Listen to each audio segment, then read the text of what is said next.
안녕하세요. 책 함께 읽기 46번째 시간입니다. 오늘 가져온 책은 인문학에 묻다 행복은 어디에? 백성호 쓰고 권혁재 찍다. 판미동. 이 책은 17명의 대표 인문학자가 꾸려낸 새로운 삶의 프레임이라는 부제가 있는데 17명의 글이 오롯이 담겨 있습니다. 글을 쓴 백성호님은 그리스도교 성지순례기 예수의 숨결을 찾아서로 제1회 한국기독언론상 2008년에 대상을, 현문우답으로 제19회 불교언론문화상 2011년에 특별상을 수상한 저자입니다. 종교와 세상에 대한 그 시선이 깊고 소설가 최인호는 나는 백성호 기자의 애독자다. 그의 책이 나온다니 벌써 가슴이 두근거린다. 누구보다 가장 먼저 읽을 것이다 라고 언급하기도 했습니다. 책 표지에 써있는 그의 소개란에 있는 글을 읽습니다. 그런 그가 이번에는 행복이라는 주제로 인문학의 문턱을 넘었다. 저자는 행복이라는 단어가 넘쳐나는 시대의 사람들은 왜 여전히 행복에 목말라 하는가에 대해 의문을 던지고 오랜 시간에 걸쳐 내노라 하는 17명의 인문학 고수들을 수소문에 만났다. 영국에서 잠시 귀국한 세계적인 석학가, 천체 물리학에서 손꼽히는 권위자, 마음의 뿌리를 고쳐주는 정신과 의사와 강원도 원주의 막국수집에서 마주한 영성의 시인. 그는 하나의 창, 하나의 학문을 관통한 인문학 고수들에게 인간을 묻고 삶을 묻고 행복을 물었다. 인문학에 묻다 행복은 어디에는 이렇게 색깔도 각도도 문법도 다르지만 자신만의 창을 통해 오랫동안 발효시킨 17개의 울림이 담겨 있다. 행복을 찾기 위해서는 그 정의가 필요하다. 17명의 고수들은 다양한 행복의 맨 얼굴을 보여준다. 그러나 선택은 당신의 몫이다. 17개의 프레임 중 하나와 눈이 마주칠 때 우리는 나만의 행복을 정의 내릴 수 있다. 그리고 그것은 삶에 대한 당신의 창을 새로이 열어줄 것이다. 저는 이 17명 중 천문학자였던 홍승수님의 글을 읽겠습니다. 홍승수님은 저는 개인적으로 뵌 적이 있는데 지금은 고인이 되셨어요. 근데 그분의 글 당신의 오늘은 우주 역사의 한순간을 읽겠습니다. 먼저 홍승수님을 잠깐 소개하자면 그 당시 글을 쓰실 때 서울대 물리천문학부 명예교수였고 1944년생, 서울대 천문기상학과를 졸업하고 미국 뉴욕 주립대에서 박사학위 받고 이후 네덜란드로 가서 레이든 대학교에 하위헌스 라보라토리움 연구원으로 재직하다 귀국, 1978년부터 2009년까지 서울대학교 물리천문학부 교수를 역임했다. 한국천문학회 회장을 지냈고 교수 퇴임 후 2010년 7월부터 2014년 6월에는 국립고흥 청소년 우주체험센터 원장으로 근무했다. 교수 재임 시절부터 외계 행성과 생명과 같은 교양 교과목으로 천문학 전공생 및 비전공 학생 모두에게 높은 인기를 누렸다. 학생들의 창의성과 논리적 사고력을 키워준 쪽지 글쓰기 방법론으로도 유명하며 칼 세이건의 코스모스 외에 청소년을 위한 지구 바깥 세상 우주에는을 번역한 바 있다. 홍승수님의 글 읽겠습니다. 창백한 푸른 점, 미국의 저명한 천체 물리학자 칼 세이건이 표현한 지구였다. 광활한 우주에서 지구를 보면 하나의 푸른 점일 뿐이다. 톡 하고 찍은 점 하나, 그 작은 점 하나에 더 작은 수십억 개의 점이 모여 있다. 그게 인간이다. 우주의 눈으로 볼 때 정말 한짝기만 한 존재가 아니고 무엇이랴. 그렇다면 우리가 겪는 고통과 상처 역시 저 거대한 눈 앞에선 별 의미 없는 것으로 치부해야 하나? 코스모스에서 칼 세이건은 말했다. 인류는 코스모스에서 태어났으며 장차 운명도 코스모스와 깊게 관련돼 있다고. 너와 나, 이 작은 점들의 고통과 상처를 광활한 코스모스의 눈으로 살펴보고 싶었다. 우주는 이 끝없는 공간에 홀로 선 인간의 근원적 외로움을 어떻게 쓰다듬고 있을까? 과연 쓰다듬을 생각이 있기나 한 걸까? 하늘의 패턴, 인간의 패턴. 천문학이란 하늘의 패턴을 공부하는 학문이죠. 그럼 인문학은 뭐냐? 당연히 인간의 패턴을 공부하는 학문이죠. 인간의 행동 거지라든가 인간이 만들어 놓은 모든 것에 대한 패턴. 전남 고흥, 그야말로 땅끝, 그곳을 지나 더 내려온 나로도에서의 밤은 칠흑이다. 그래서 별빛이 더 선명한가 보다. 이 어둠의 복판에서 그를 대면했다. 만남의 목적으로 행복에 대한 인문학적 탐색을 운운하자 홍승수 교수는 대뜸 패턴 이야기를 꺼내들었다. 서울대 천체물리학부 명예교수인 그는 당시 국립고흥 청소년 우주체험센터 원장으로 일하던 중이었다. 2004년 칼 세이건의 저작 코스모스를 번역한 사람. 당시 출판사에서는 그의 번역 승낙을 얻기 위해 5년씩이나 기다렸다고 한다. 그의 전공이 천문학이니 대화의 물꼬를 하늘의 패턴으로 열어가는 게 맞을성 싶다. 그 패턴의 첫 출발점을 물었다. 빅뱅이죠. 그것에 의해 우주가 탄생했으니까요. 시간과 공간도 그때 생겨난 겁니다. 그게 우주의 두 축이에요. 시간의 축과 공간의 축 말이죠. 실로 어마어마한 두 개의 축은 현대 과학으로는 도저히 끝을 알 수 없는 영역이다. 시간과 공간이 아니라 시공간에는 무수한 점이 반짝거린다. 그게 별이다. 여기서 좀 더 다가가면 수없이 꿈틀거리는 생명의 점들이 있다. 우리 인간도 그런 점들 가운데 하나다. 목별의 점, 그 속 생명의 점. 다시 현미경을 들이대면 또 다른 미시의 세계가 펼쳐진다. 바로 상처, 고통, 행복, 가치 등으로 채워진 삶이라는 좌표들이다.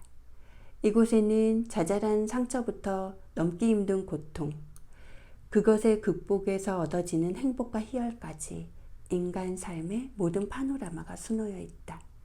홍 교수는 우리가 바라본 광활한 우주의 패턴이 그런 삶의 패턴을 바라보는 잣대가 될 수 있다고 말한다. 지금 이 순간 상처로 고통받을 수도 행복할 수도 있습니다. 그런데 사람들은 대개 하나의 축, 즉 하나의 잣대를 통해서만 상처와 고통, 행복을 바라보곤 하죠.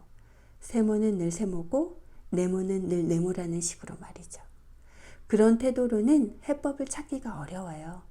자신이 처한 상황을 한 번은 시간의 축으로 바라보고 또 한 번은 공간의 축으로 바라보면 어떨까요? 그럼 시각이 달라지고 많은 문제가 편안해집니다. 여기에 주식 투자를 하려는 사람이 한 명 있어요. 그 사람은 아마 이런 문제들로 고민할 겁니다. 오늘은 어느 회사에 투자해야 하나? 내가 A라는 회사에 투자를 했을 때 3년 후에 주가가 오르면 얼마나 벌게 될까? 그런데 만약 주가가 폭락한다면? 이런 생각은 시간의 축을 따르는 방식입니다. 이 방식만 고집하면 삶이 참 힘들어져요. 그럴 때 쓰는 것이 공간축이란다. 생각이 시간의 순서를 따라가는 게 아니라 나와 주위의 공간으로 확장되는 시기다. 내가 3년 후에 얼마나 벌 것인가가 중요한 게 아니라 그 돈으로 가족을 위해 또는 사회를 위해 무엇을 할 것인가가 중요해진다. 말하자면 동시대를 살아가는 이들과 맺는 관계의 지평이 우선하는 것이다. 빅뱅 이후 지나온 우주의 나이가 어언 138억 년. 그 오랜 시간 형성되어 온 하늘의 무늬를 들여다본 홍 교수는 100년이 채 못 되는 인간의 삶에서도 우주의 무늬를 찾고 있는 듯했다. 당신의 별과 근원은 같다. 중학생 시절부터 천주교를 기웃거리다가 고등학교 3학년 때 영세를 받았다. 그래도 홍 교수는 신이 일주일 만에 천지를 창조했다는 성서 이야기를 어디까지나 오랜 비유로서 받아들일 뿐이다. 천문학자로서 그가 바라보는 우주의 시작은 이렇다. 빅뱅으로 우주가 처음 생겨나서 얼마 지난 초기 우주에는 원소라고는 수소와 헬륨만 있었어요. 다른 원소는 없었죠. 그런데 시간이 흐르면서 달라집니다. 수소와 헬륨으로 만들어진 태초의 별들이 자신의 중심 핵에서 수소나 헬륨보다 무거운 원소를 만들어냅니다. 이들 중원소의 원자가 무작위로 부딪히며 수없이 많은 작은 고체 알갱이를 만들어내요. 그리고 어마어마하게 긴 시간이 흐르는 동안 그 미세 고체 입자들을 포함한 거대 기체 구름들이 뭉치고 또 뭉치면서 비로소 별과 행성들을 만들어낸 거죠. 제가 말하는 별은 태양처럼 스스로 빛을 내는 항성입니다. 행성은 지구나 화성, 목성처럼 스스로 빛을 내지 않고 항성 주위를 도는 것들이고요. 나는 어디서 왔고 어디로 가는가? 이것은 그가 천문학자로서 오랜 시간 품어온 의문이며 대학에서 강의할 때 학생들에게 종종 던진 질문이기도 하다. 우리 몸의 살이 어디서 왔나? 이 물음에 학생들은 흔히 쌀을 먹고 살이 찐 것이 아닙니까? 라고 대답했단다. 그럼 뼈는 어디서 왔나? 뼈는 칼슘이 주성분이니까 멸치 같은 생선을 먹고 생긴 것 아닌가요? 그러니 지구의 바다에서 왔겠죠. 홍 교수가 계속 물음을 던지면 학생들의 표정이 갈수록 불안해졌다. 나름대로 대답을 하면서도 이게 진짜 어디서 왔을까? 라는 의심이 들었기 때문이다. 정말로 우리 몸의 살과 뼈는 어디에서 온 걸까? 공부를 하다가 충격적으로 받아들인 천문학 지식이 있습니다. 내 몸을 구성하는 물질을 원자적 수준으로 내려가서 분석해 본 겁니다. 놀랍게도 수소와 일부 헬륨만 빼고는 모두가 결국 태양이 아닌 다른 별의 내부에서 만들어졌더라고요. 그가 창밖을 가리키며 말을 이었다. 저 나무도 저 바위도 마찬가지예요. 지구를 구성하는 물질들은 모두 다른 별의 중심 핵에서 만들어진 거예요. 태초에 빅뱅이 있었다. 원소 알갱이가 모여 먼지 구름을 만들고 그 속에서 별과 행성이 생겨났다. 인간처럼 별에도 수명이 있다. 이미 수없이 많은 별과 행성이 탄생하고 죽어갔다. 인간의 삶도 마찬가지다. 우리는 어디에서 와서 어디로 가는가? 이 질문에는 빅뱅 이후 우주가 거쳐온 시간이 담겨 있다. 인간처럼 별에도 수명이 있다. 질량이 큰 별들은 수명을 다하면 폭발한다. 이미 수없이 많은 별이 살다가 갔다. 살아있는 동안 그들은 핵 융합 반응을 하면서 낮은 원자량의 원소를 높은 원자량의 원소로 바꿨다. 바로 이때 수소와 헬륨 외에 새로운 원소가 생겨난 것이다. 지구에 있는 탄소와 질소, 산소, 철 등도 이렇게 해서 만들어졌다. 마침내 별 하나가 수명을 다하고 폭발하면 새롭게 만들어진 별의 중원소 알갱이들이 우주 공간에 흩뿌려진다. 지금까지 수없이 많은 별이 폭발했고 그때마다 핵융합 반응의 산물인 중원소 알갱이들도 우주에 퍼졌다. 밤하늘을 보면 별과 별 사이 공간이 텅 비어 보이죠? 그런데 거기가 진공은 아니에요. 원자와 분자 성분의 가스, 그리고 미세 고체 알갱이들이 먼지 구름이라고 불리는 성간운의 형태로 존재합니다. 별은 성간운이 자신의 중력에 의해 수축하여 만들어진 것입니다.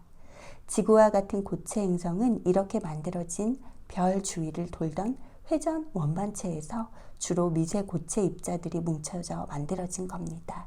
수성, 금성, 화성도 마찬가지고요. 우리는 어디에서 왔나? 수많은 별의 죽음에서 왔다. 그들이 죽으며 남긴 원소들이 오늘의 지구, 그리고 그 속에서 살고 있는 생명의 기원이 된 것이다.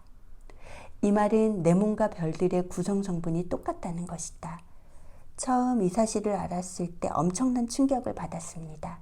우리는 흔히 우주나 자연과의 합의를 얘기하지 않습니까? 과학적으로 봤을 때 원자적 수준에서 우리와 별의 구성 성분은 같으니 그 합의이 단순히 관념적 차원의 얘기만은 아니었다는 거죠. 별과 인간의 기원이 같다고 설명하는 그의 얼굴에서 당시에 느꼈을 충격과 고뇌, 흥분을 일켰다. 물론 하루아침에 이루어진 역사는 아니다. 별에도 세대라는 게 있다. 한 세대의 별이 가면 또다시 한 세대의 별이 오는 것이다. 빅뱅 이후 지구 생명체가 만들어지는데 꼭 필요한 탄소 성분이 출현하기까지 수많은 별의 세대가 명멸해야만 했다. 우주 나이 138억 년 가운데 태양계 나이만 45억 6천만 년입니다. 그중 초기 7, 8억 년 동안에는 지구에 생명체가 없었다고 쳐요. 그 이후에는 지구상에 아주 원시적인 생명활동이 시작됩니다. 그러니까 지구 생명의 역사가 적어도 38억 년이라는 거죠. 그 어마어마한 시간과 공간 축의 끝자락에서 태어난 존재가 바로 나다. 그러니 홍 교수가 이건 정말 어마어마한 신비예요 라고 말하는 것도 무리가 아니다. 우주가 당신과 나를 만들기 위해 흐른 시간이 138억 년이란 얘기가 아닌가. 나의 역사가 우주 역사의 한 장이라고 하는 빅 히스토리 관점으로 들여다보자는 얘기다. 그렇게 보면 인생이라는 거 정말 살만하다고 느껴지지 않겠습니까?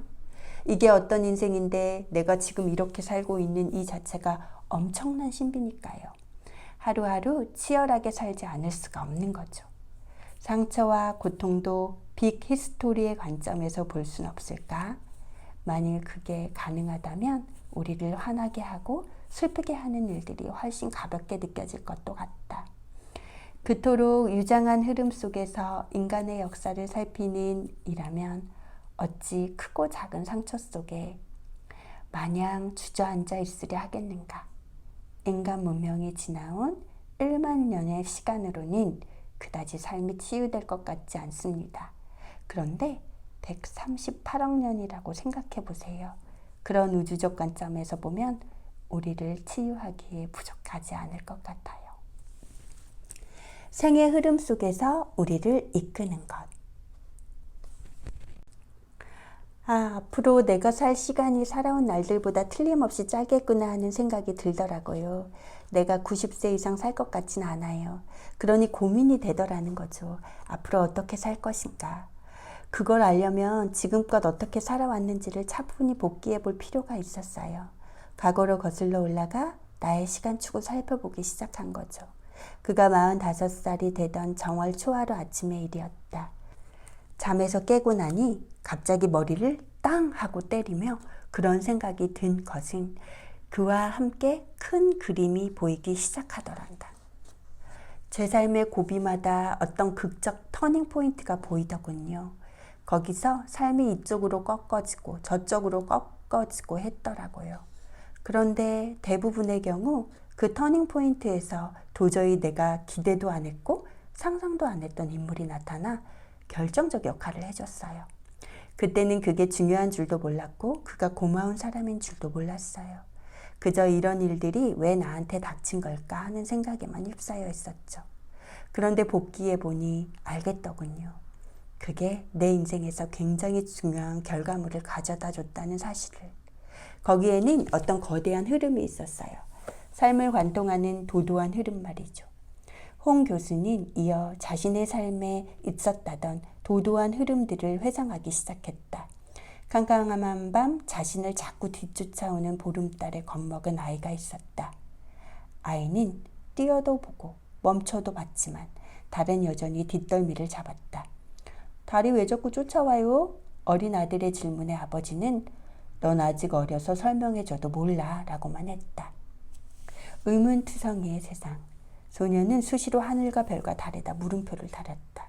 이게 씨앗이 됐는지 그가 고등학교 3학년 때 입학지원서에 쓴 지망학과는 서울대 천문기상학과였다. 공대나 의대에 가라던 집안의 권유도 어떻게 밥 먹고 살려느냐는 담임선생님의 만류도 소용없었다. 결국 소녀는 자신의 뜻을 관철했다. 문제는 그때가 1960년대였다는 것이다. 가난했던 대한민국만큼이나 가난했던 대학교에는 비인기학과였던 천문학을 위한 아무런 공부 여건이 마련돼 있지 않았다. 대학 졸업 후 군대를 다녀와서도 형편은 전혀 나아지지 않았다. 그가 선택할 수 있었던 길은 미국 유학뿐. 하지만 무슨 수로? 부모님도 돌아가셨고 집안엔 빚만 잔뜩 남아있는 상황이었다. 그의 주머니에는 비행기표 한 장 살 돈조차 없었다. 처참했죠. 아무리 생각해도 방법이 없었어요. 그런 상황에서 어느 날 무작정 서울시청 앞 반도 호텔로 갔어요. 거기에 외국 항공사들 사무실이 있었거든요. 너무 막막해서 귀신이 씌었나 봐요. 그 사무실 앞을 서성거리다 그냥 멍하니 서 있다가 할 뿐이었어요. 그런데 그때 누가 어깨를 툭 치는 거예요. 물리대 사회사업학과를 다닌 동창이더군요. 야, 너 왜 여기 있어? 그 친구에게 그냥 자초지종을 말했죠. 그런데 글쎄 이 친구가 그런 거라면 문제없지 하는 거 아니겠어요. 그것이 홍 교수의 인생에 기록된 첫 번째 터닝포인트가 아니었을까. 동창의 손에 이끌려 따라간 노스웨스트 항공사 사무실에서 그는 외상으로 비행기표 2장을 구할 수 있었다. 알고 보니 가난한 유학생들을 위해 표를 외상으로 제공하는 제도가 있었다. 더욱이 당시에 만난 그 친구는 한국 아동의 해외 입양을 돕는 펄벅재단에서 일하던 중이었다. 우연히 조우한 동창이 아니었다면 그날 홍 교수의 발걸음은 그저 쓸쓸한 귀가로 끝나지 않았을까. 1971년 말의 일이었다. 낡은 코펠 하나 챙겨서 떠난 유학 시절에도 신기한 흐름이 이어졌다. 무일푼의 고학생 처지로 첫 학기 등록금도 감당해낼 수 없었다. 학교 측에서는 그의 장학금 신청에 한 학기를 지켜본 후 결정하겠다며 일단 보류를 해놓은 상황이었다. 하지만 미국에 도착하자마자 또다시 뜻밖의 일이 생겼다. 대학 측에서 갑자기 기금이 들어왔다며 첫 학기부터 장학금을 주겠다고 하는 거예요. 그 시절에는 이 모든 일이 그저 우연일 뿐이라고 생각했단다. 현실이 절박하니까 다른 생각을 할 여유 따위는 없었던 거죠. 도도한 강물이 시간을 거슬러 오른 탓일까. 대한민국을 대표하는 천문학자가 된 홍 교수의 눈이 지그시 내려갔다. 그의 기억 속으로 가난했던 청년 홍승수의 상이 오버랩됐을 것이다. 그는 그때 가지고 갔던 낡은 코페를 지금도 갖고 있다고 했다. 그건 차마 버리지를 못하겠다며. 우리는 모두 인생의 흐름 속에 있다. 그 속에 있을 때는 자신에게 닥친 상황과 고통이 어디로 흘러갈지 모른다. 삶의 방향타가 필요한 이유다. 홍 교수는 우리에게 필요한 방향타란 곧 의지라고 했다. 그가 보기에 인생 전체의 기나긴 타임 스케줄에서 의지만 한 방향타는 없다. 비행기 외상 티켓을 손에 쥔 지 45년이 지난 지금 그동안의 시간을 돌아보니 스스로도 어떤 방향타를 감지하게 됐다고 한다. 어떻게 하면 방향성을 유지할 수 있을까요? 그게 우리의 의지에 달렸다는 거죠. 의지가 그렇다면 이 도도한 생의 흐름 속에서 아마도 희망은 엔진이 아닐까. 내 삶의 좌표에 찍은 점이 모여 선을 이루고 그 선들이 다시 도도한 흐름의 다발을 만들려면 기다림이 필요하다. 그가 말하는 희망이란 바로 그 기다림의 다름 아니었다. 6시 45분에 도착하기로 돼 있는 기차가 오기를 기다리는 건 희망하는 게 아니죠. 그건 가만히 있어도 때가 되면 당연히 이루어지는 겁니다. 그러나 당장 이 시점에서 아무런 보장이 없는 것, 보장은커녕 아예 오지 않는 것이라 해도 기다리는 것이 희망이죠. 생명의 진화사를 보면 그게 보여요. 그 과정은 한마디로 끊임없는 시도예요. 어떠한 종이 태어나고 종이 끝나고 또 새로운 종이 태어나죠. 정해진 건 없어요. 그냥 이리저리 부딪히고 찍히고 부서지며 해보는 겁니다. 그러다가 마침내 뭔가가 나오는 거죠. 희망이 나를 움직이게 한다.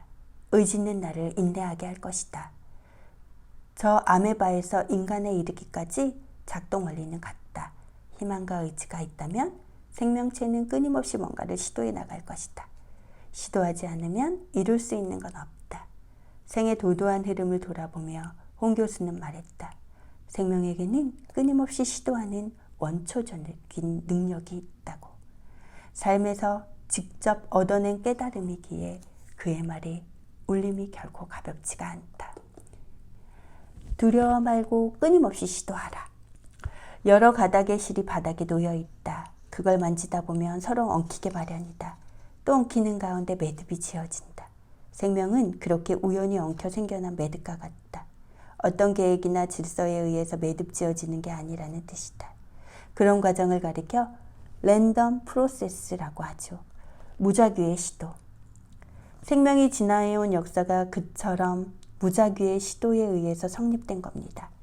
그놈이 여기에 붙어보고 저기에도 붙어보고 하면서 뭔가가 만들어집니다. 무작위라는 것은 어떤 구조나 정보가 처음부터 있지 않다는 걸 전제로 하죠. 그저 랜덤으로 발광을 하다가 어떤 정보나 구조가 만들어진다는 겁니다. 그런 정보나 구조를 질서라고 해도 좋습니다.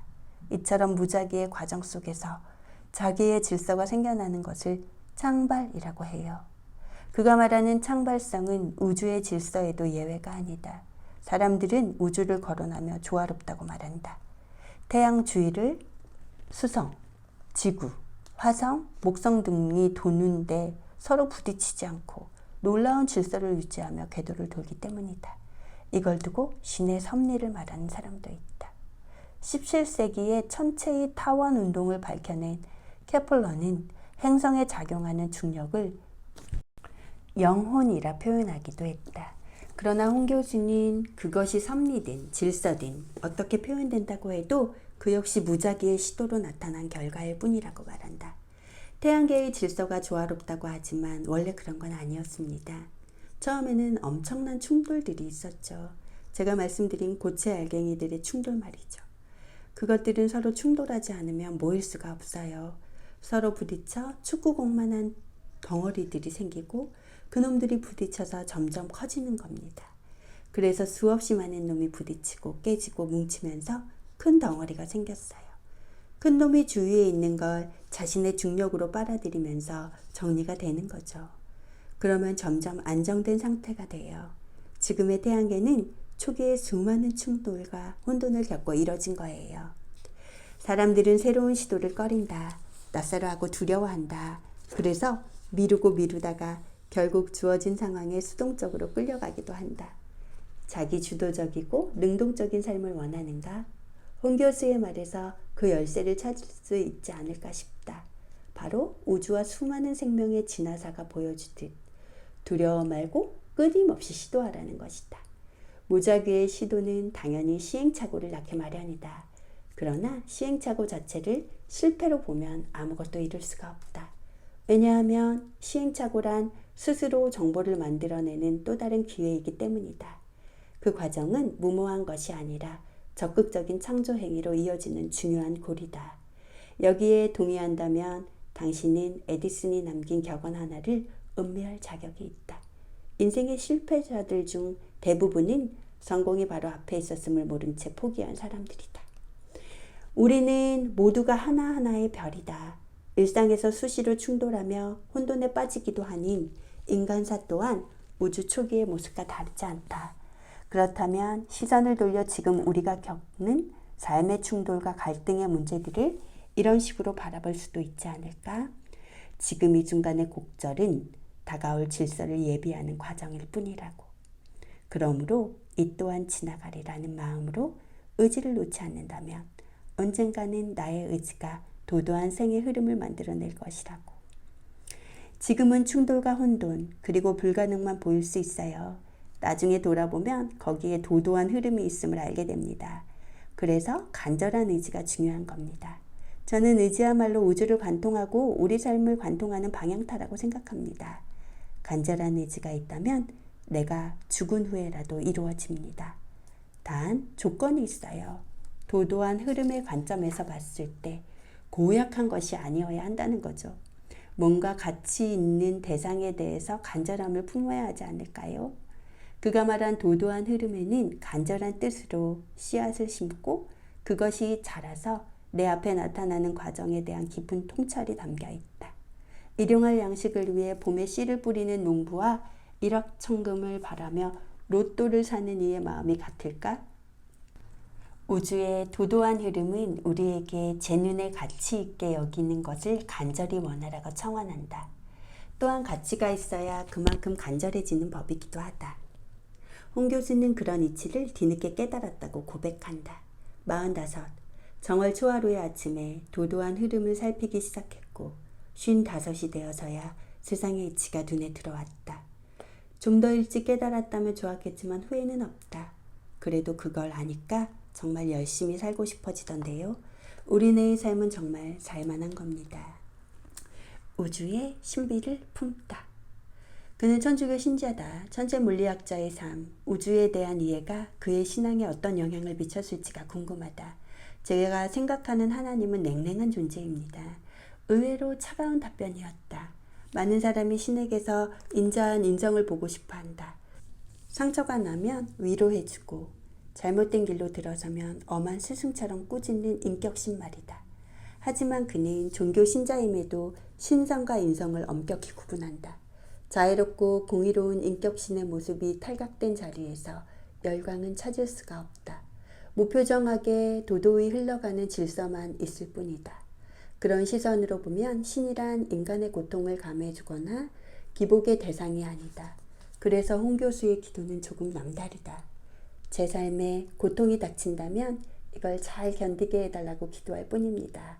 왜 이런 고통을 주시냐고 따지진 않아요. 그저 이 고통이 갖는 참 의미가 뭔지 알게 해달라고 기도하죠.